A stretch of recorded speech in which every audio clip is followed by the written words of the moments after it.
Now, once again, Raymond Arroyo. Welcome back to The World Over Live and our Unseen Hero segment, where we introduce you to everyday people leading extraordinary and inspirational lives. My guest this evening is a husband, a father, and a high school civics and history teacher from Lafayette, Louisiana. Chad Judice and his wife Ashley gave birth to a very special baby boy in 2009, a boy who would change their lives and the lives of countless others. If you're facing a personal crisis, perhaps you've received an unexpected diagnosis and you're worried about the future, my next guest has a story for you and perhaps some advice. You can call us at 1-800-221-9460 in the U.S. and internationally 205-271-2980, or drop us an email at worldover@EWTN.com, or you can tweet me at Raymond Arroyo. Well, and now I want to start, Chad, with this scene that happened in your classroom where you asked the 8th graders you were teaching, you said, I'll answer any question, but I have the right to not answer a personal question. And a kid raised his hand and said, Coach, what's your greatest fear? And you said what? Son, my greatest fear would be to have a child with a mental or physical handicap, because I'm such a perfectionist. I don't think I'd handle that very well. And this is prior to your even knowing that your wife was carrying your second child? This is about 4 years before we got pregnant for our second child. But you saw that as a bit of a sign? I did. Once it happened, I realized that moment in the ultrasound room when we got the diagnosis, that moment came flashing back in my head, you know, that I'd posed that question and now my greatest fear had become my reality. Tell me, in 2009, Ashley is pregnant and you all go for a routine ultrasound. What happens?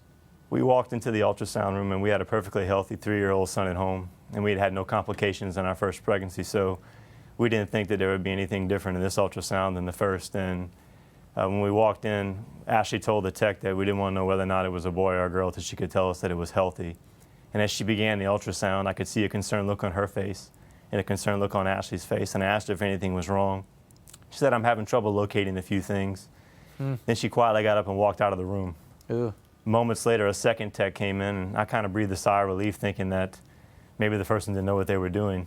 But immediately she began taking the ultrasound, and I could see the same look on her face. And unbeknownst to her, she never said we were going to have a healthy child. She just said we were going to have a boy.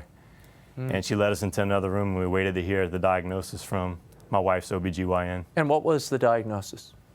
They told us that they were having trouble locating part of his brain known as the cerebellum, and they weren't exactly sure what the problem was, but on the following day we'd meet with a maternal fetal specialist who better identify the problem. And the following day we found out he was diagnosed with spina bifida.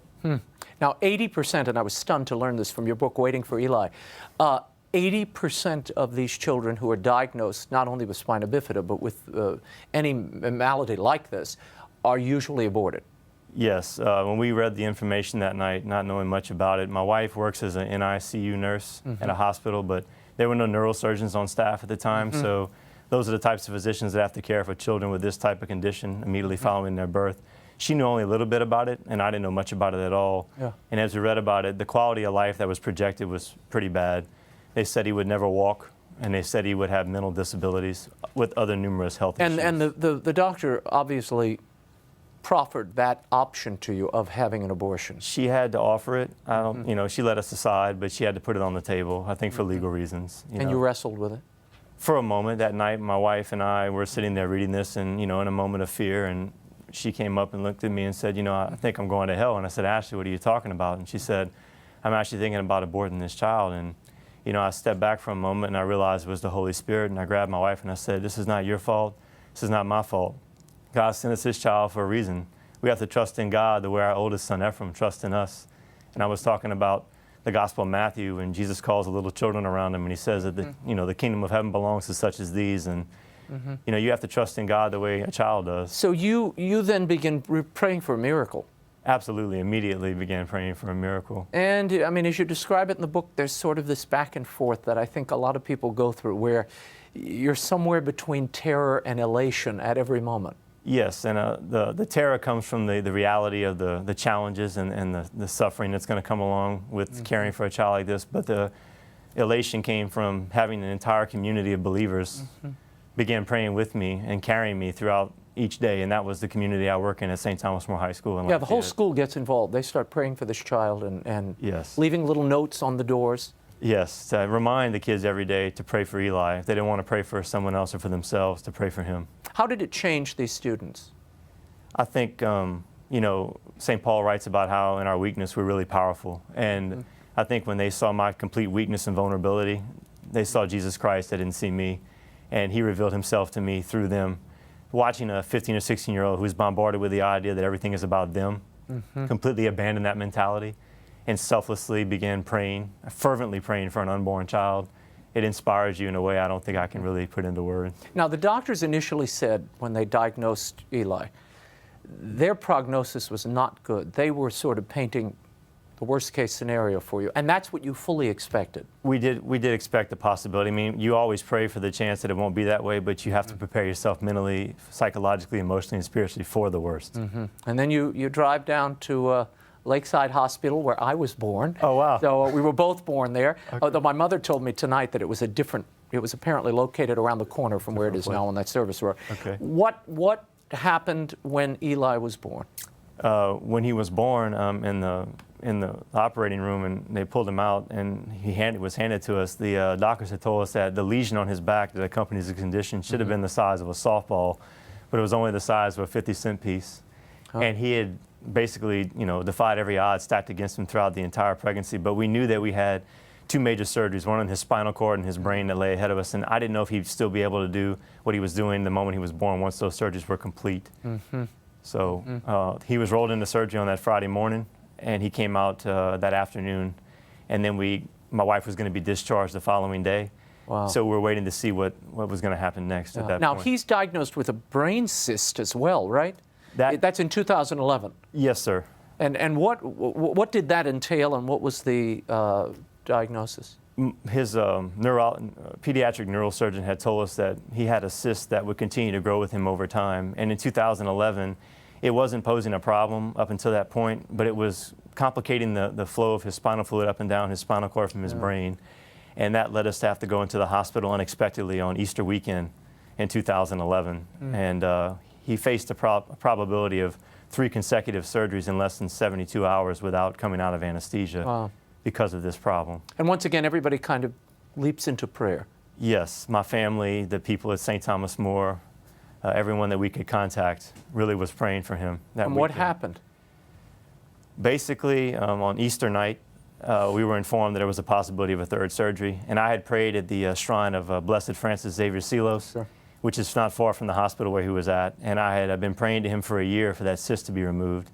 And I found a prayer card, and I went by his bed. I prayed it, and I prayed a rosary. And I asked the Lord to shrink the cyst so he wouldn't need a 3rd surgery. And the following morning, his pediatric neurosurgery surgeon brought us into the room and told us that he had been doing pediatric neurosurgery for almost 40 years, and he had never seen anything like it. The cyst had shrunk 75 to 80% overnight, and Eli didn't need another surgery the next morning. We're looking back on that whole experience and Eli's life up until now. There's a little boy that we featured on this show before who's no longer with us. He's gone on, Matty Stepanek, who used to talk about a heart song, how all of us have a heart song, our purpose that we've been sent for. What do you think is Eli's purpose, his heart song? I think Eli's purpose is to be the focus of the pro-life movement, because his story is unique in that he's an unborn child who was a catalyst. I mean, there were children who, in the 2008-2009 school year, when they prayed for him inside of his mother's womb, it was just like praying for somebody that, that needs prayer, like you would need prayer or my wife would need prayer, and they didn't really realize it, but they were, recognizing he was alive. And when you read Waiting for Eli, I think you'll see that God was using his life from the womb to touch other people's before he was even born, and has continued to do that. So I think his heart song is to say that each child, no matter what their condition is, has a purpose. And his value doesn't come from the fact that he can't walk any more than my students in my classroom's value comes from the fact that they can. He's not defined by what he does. What he does doesn't define who he is. He's a child of God. Boy. Yes, he is. Yeah, he really is something. You talk, you write in the book, and I've heard you speak as well, about the importance of stories like this. Eli's story, all stories. Why is that so important? Well, being a history teacher, I always like to use the idea of the 1850s and 60s with the controversial issue of slavery and how the abolitionist movement would preach the principles why slavery was morally wrong even though it was legal. And nobody really got it. And then Harriet Beecher Stowe came along and wrote this book in 1852 called Uncle Tom's Cabin. And it's spread across the country, and it really captivated people because it put a human face on the principles of the anti-slavery movement. And I believe that Waiting for Eli does that with the abortion movement and the movement to legalize and keep abortion legal in this country. It puts a human face on the pro-life movement and shows that it takes the concrete, the abstract theory and brings it to concrete reality, the principles that the pro-life movement talks about. Chad, Judice, we're going to hold it there for a moment. Sure. We've got some calls coming in, lots of activity online. We're going to take a quick break. The World Over continues in a moment. Call and email now. We'll get to all those questions when we return. Stay there.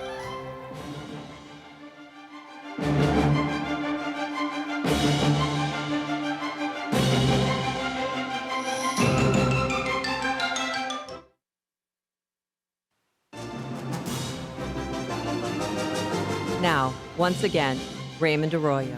Welcome back to The World Over Live, our Unseen Hero segment. We're talking with the author of Waiting for Eli and Eli's Reach, Chad Judice. Now, I want to sort of bring people up to speed. You've been talking about Eli really since the time he was born and the reaction he's had and the influence he's had in your family and outside of it. What has been the reaction of strangers to this story? It's been a mixed reaction from different groups of people. One of my favorite stories of the second book is about how it reached behind the walls of prison. There was a guy who had been convicted for a second-degree murder, and he was in there for life. And his spiritual advisor was a friend of mine, gave him the book. He read it, really touched him, but he does a lot of Catholic ministry in the prison, and he wanted to try to get a man to go to Mass and receive the Eucharist and come back to Mass. And he hadn't come. He'd been bugging him for a long time. He gave him the book. And he took it and he read it, and that same night he walked back into the cell. And this is a guy that's in prison, and he had tears flowing down his face. And he looked at the other prisoner and he said, "How's the little boy doing?" And the other prisoner looked at him and said, "I'm not really sure, but if you want, we can pray for him." And it was the first time in 30 years the man had said the Our Father. Another reaction would be from high school students. I've done a lot of speaking at Catholic high schools across the country, and one of them told me that it was one of the most beautiful stories they'd ever heard, and that today that he had taken his life for granted and he realized the value of all life. And also another young man in Connecticut who was 17 and has cerebral palsy had read the book. And he sent me a letter telling me that when he got to reading the book, he realized how much God loved him. And that really moved me a lot. We have somebody from Connecticut calling. James from Connecticut. What's your question, James? Yes, thank you for taking my call.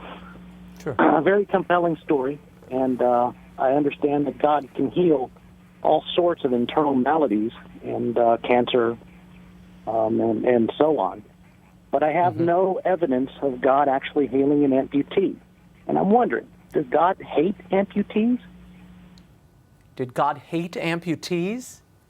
No, I don't think God hates amputees at all. I think people that have disabilities and people that are a little different can show things to other people that other people can't. I don't think your value comes from, like I said a few moments ago, what we do doesn't define who we are. And I think that there's immense value shown by people who take on challenges like that and persevere forward. They humble other people, and you really come to see the people that Jesus ministered to the most when he was on earth: the lame, the blind, the sick. Well, and you've seen coming out of that Boston tragedy how that has transformed so many of these lives. It's really shown not only the spirit of these people, their determination to walk again, to resume their lives, and it's renewed them and their families in a new way. So even those horrible, tragic events, when they are focused and refocused, there are times where that can be a catalyst for faith as well as love in a family, blooming again. Absolutely. I think, a lot of people like to paint suffering as a difficult and a bad thing, but I'm a little different. I think that suffering can be productive if you unite it with Christ for the benefit of others. Tell me about the story of this adoption that the book instigated. There was a couple in Louisiana who had been trying to have kids for a while and were unable to conceive. And she worked in social work in Louisiana with visually impaired children. And she went to visit one of these children, and the family that was taking care of her had been rocking her, and her husband were contemplating adoption. And she got to hold the child, and she pretty much fell in love with her the moment she held her. And they kind of became like a surrogate foster parent for the child, and were deciding whether or not they wanted to adopt her. And of course, she had been diagnosed with Down syndrome, and she read Waiting for Eli, and she told me that after she finished reading the book, it basically convinced her and her husband to adopt that little girl. And her name is Aubrey. She's a special child as well. Wow, amazing. And you're getting letters all the time from people who are affected and touched by this story. I have. I've gotten things from people all over the country, but most recently, the one that meant the most to me was a guy I went to high school with. Him and his wife lost their first child, and we happened to run into one another at a local event where our children attend school. And he sent me an email only weeks ago talking to me about the impact the book had had on him, and how he thought I was chosen to be a voice for the voiceless, pushing the message that we should value all life regardless of what some in our society say, and that we're meant to protect those who cannot protect themselves, no matter what the personal cost. And that the Lord never sees a child as a problem, but as the most precious gift he can give to anyone who will care for it. That one really moved me a lot and inspired me. In fact, it really gave me a lot of hope coming on the show tonight. What would you say to a couple, and I'm sure there are some watching, who have gotten the diagnosis that you and your wife received, that our baby is going to have spina bifida or some other birth defect that they didn't expect? The greatest advice I could give them is to educate themselves about the possibilities of the condition, but don't be consumed by the condition. Your child is not a condition. Your child is a child that has something. I always tell people my son has spina bifida, but spina bifida is not who Eli is. And just don't give up hope. You know, modern medicine has made a lot of advances, but only God knows the outcome of your child. There's an email here from Sarah who writes that she got a cancer diagnosis this week. And it's the second time, it's a reoccurrence of cancer, and she feels as if she's lost all hope. What would you say to her? There's always hope out there, no matter how bleak the situation is. And if you take your calls to people who you know love you and care about you, they're going to help support you through it. And you know, the Lord never gives you anything that you're not strong enough to handle. And I always tell people when they're in desperate situations not to pray for healing, but to pray for the grace to accept God's will, to ask for his consolation amongst it, and the courage to walk in it regardless of what it is. And how is Eli doing now? Eli is doing magnificent. He's in pre-K 3 at a local Catholic school. He's got an LPN that tends to his physical needs at school. And as far as mental capacity goes, he's on at the same rate or above average for most 4-year-olds. And if you have your mind working in this country, you can do just about anything you want. Wow. You know, so he's doing really well. And the love of a family. Absolutely. That helps. Yes, and a support system. And I can't not thank my in-laws and my mom and dad, who are our support system. We couldn't do what we do. I couldn't go around speaking and doing the things that I do without them. And I have to thank my lovely wife because she's my rock. We have another call. Sure. If you'll permit me. Ann from South Carolina. Go ahead, Ann. What's your question? Yes, I'm very inspired by your story about Eli, and it brings attention to my mom. Was an intervention specialist teacher, and she taught special education. And one of her students was severely autistic, and I'm sure a lot of society kind of disregards kids like that.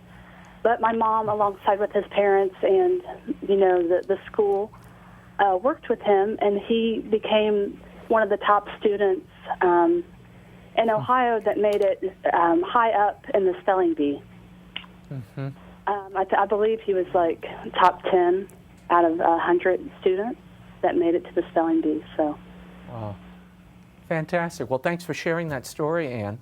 And you've heard things like that, I'm sure. Actually, I belong to a prayer group back in Lafayette of men, and one of the men in my prayer group, his son has Asperger's, which is a form of autism. Sure. And he's a really special kid. His name is Elijah, ironically, as well.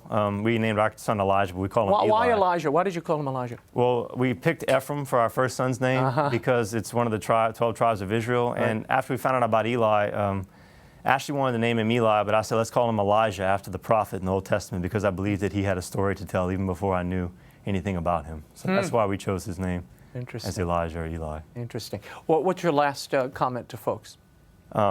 No matter how difficult anything seems in your life, if you just surrender your will to God's and accept his, something more beautiful is going to come out of it than you can possibly ever imagine.